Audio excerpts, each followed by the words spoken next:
We have covered the work of Russian pessimist extraordinaire Leonid Andreyev in episode 202. Today we will review his 1904 The Red Laugh, fragments of a discovered manuscript, translated in 1905, and focusing on a nightmarish projection of the Russian invasion of Manchuria of 1900. I am forced to recount some of the choice images of the diary, fragments, isolated scenes of horror, for that is how the story is written. The novel begins with the narrator speaking of how he was marched along the road with other men, forced into the sport of killing each other, as if beneath the blazing heat of 1,000 tiny suns, moving along as a dumb, silent mass. He becomes aware, after remembering his wife and the wallpaper in his own room, that all the men around him are mad, and then he sees his first red laugh, when a young volunteer he is speaking to has his head shot off mid-conversation, a bloody neck stump streaking him with blood, as it appears to be smiling, a horrid grisly smile, or the red laugh he had been searching for. At a single stretch of wire 2,000 men die. Hordes of men fall into pits and get impaled on wooden sticks. Others pile in after them, so that huge masses of bodies, dead and living, writhe in the pits, without escape,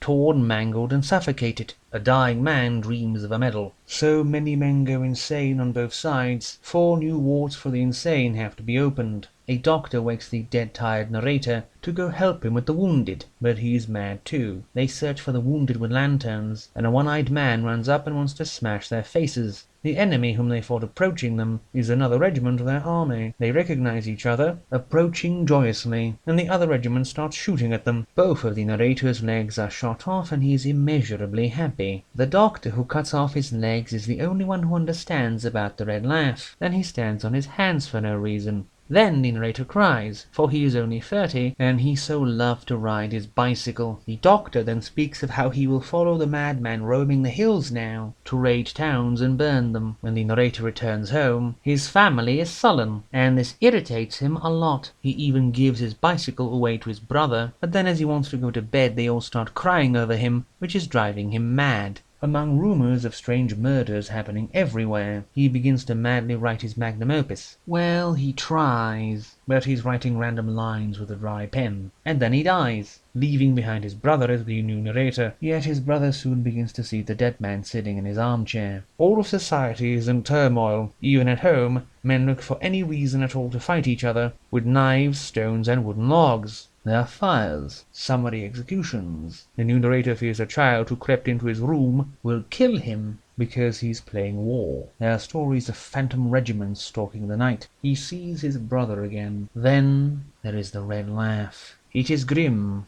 dark, hopeless, and at points I would call it insane. Read it if you can.